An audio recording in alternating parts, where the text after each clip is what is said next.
दोस्तों नमस्कार। एक बार फिर से आपका स्वागत है मालानी की आवाज़ यूट्यूब चैनल पर।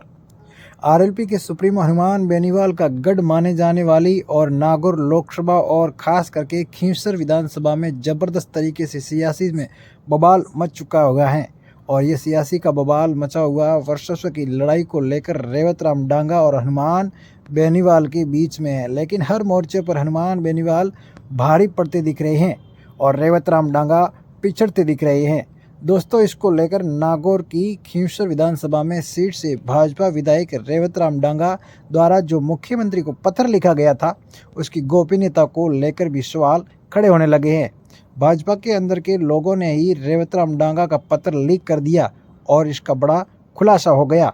और खुलासा किया है तो ज्योति मिर्धा ने, जो हनुमान बेनीवाल की विरोधी मानी जाती थी, जिसने हमेशा हनुमान बेनीवाल के सामने चुनाव लड़ा और हर बार हार का सामना करना पड़ता था दोस्तों। और अब इसी को लेकर सियासत के गलियारों में ज़बरदस्त तरीके से चर्चा शुरू हो गई है।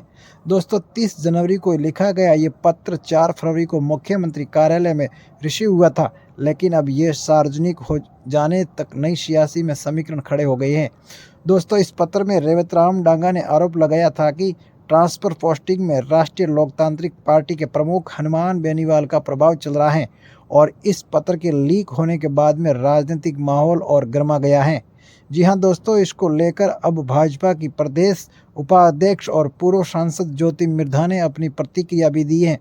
ज्योति मिर्धा ने बड़ा खुलासा किया है कि ज्योति मिर्धा ने कहा है कि पत्र लीक करने वालों को पता चल चुका है और यह अफसोसजनक है कि जिसमें खुद भाजपा के ही लोगों का हाथ सामने आया है।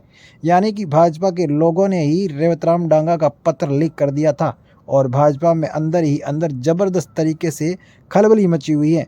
ज्योति मिर्धा ने इसको लेकर ज़बरदस्त नाराज़गी भी जाहिर की और नागौर में अपने आवास पर जन सुनवाई के दौरान ज्योति मिर्धा ने कहा है कि पत्र लीक करने वालों का पता चल चुका है और यह अफसोस की बात है कि इसमें बीजेपी की ही नेता शामिल हैं।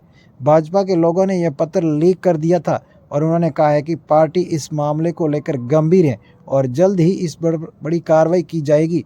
रेवत राम डांगा को लेकर कमज़ोर करने की बड़ी साजिश की जा रही है। ज्योति मिर्धा ने कहा है कि कुछ लोग नहीं चाहते कि रेवत राम डांगा खींवसर में अपनी पकड़ बना ले, मजबूती बना ले, इसलिए उनके खिलाफ बड़ी साजिश की जा रही है। उन्होंने कहा है कि डांगा का जनता से सीधा जुड़ाव है और उन्होंने प्रदेश सरकार पर पूरा सहयोग मिल रहा है। बावजूद इसके उनके क्षेत्र में उनके द्वारा की गई सिफारिशों को नज़रअंदाज किया जा रहा है। आरएलपी से जुड़े हुए अधिकारियों, कर्मचारियों और तैनाती की गई है। ज्योति मिर्धा ने कहा है कि बीजेपी एक शख्स पार्टी है। यदि कोई नेता व्यक्तिगत स्वार्थ के चलते भ्रष्टाचार में लिप्त पाया जाता है तो उसके खिलाफ भी सख्त कार्रवाई होगी। उन्होंने कहा है कि पार्टी के प्रदेश में सुशासन में देने के लिए प्रतिबंध है और भ्रष्टाचार को कतई बर्दाश्त नहीं किया जाएगा। ज्योति मिर्धा ने कहा है कि कुछ अधिकारी हर सरकार में अपने प्रभाव का इस्तेमाल कर रहे उसी जगह तैनात होने की कोशिश करते हैं। ऐसे में अधिकारियों का पूरा रिकॉर्ड सरकार के पास भी है और जल्द ही उनकी छटनी भी की जाएगी। इसके अलावा उन्होंने कहा है कि नागौर मुख्यालय और खींवसर विधानसभा में भ्रष्ट अधिकारियों और जनप्रतिनिधियों को उजागर करने का प्रयास किया जाएगा। विधायक रेवत राम डांगा ने अपने पत्र में कहा है कि खींवसर और मुंडवा क्षेत्र में उनके द्वारा की गई सिफारिशों को दरकिनार किया गया है और आरएलपी के समर्थित अधिकारियों और कर्मचारियों को तैनात किया गया है।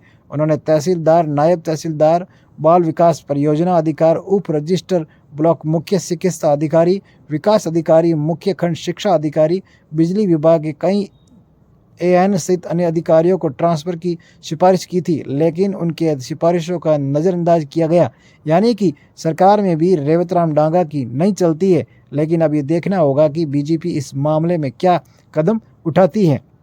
क्या पत्र को लीक करने वाले के खिलाफ कोई कार्रवाई की जाएगी और क्या खींवसर में प्रशासनिक बदलाव किया जाएगा। लेकिन दोस्तों इस पूरी घटना पर आप क्या सोचते हैं? क्या सच में रेवत राम डांगा एक कठपुतली बन चुके हैं? रेवत राम डांगा विधायक तो नहीं है, लेकिन उनकी चल तो नहीं रही है। हनुमान बेनीवाल की पकड़ इतनी मजबूत है कि भजनलाल सरकार की हनुमान बेनीवाल के अनुसार ही फैसले देती है, यानी कि सरकार ने हनुमान बेनीवाल के क्षेत्र में किसी भी अधिकारियों को नहीं हटाया। ऐसे में हनुमान बेनीवाल की वहीं चलती है, रेवतराम डांगा की नहीं चलती है, जबकि राज्य में भाजपा की सरकार है और बावजूद इससे रेवतराम डांगा की एक भी नहीं चल रही है। दोस्तों, इस पूरे मामले में आपकी क्या राय है, हम मुझे कमेंट करके ज़रूर बताएं। मिलते हैं अगले एक और वीडियो के लिए, तब तक के लिए मालानी की आवाज़ प्रत्येक सोशल मीडिया प्लेटफॉर्म को आप टटोलते रहिए।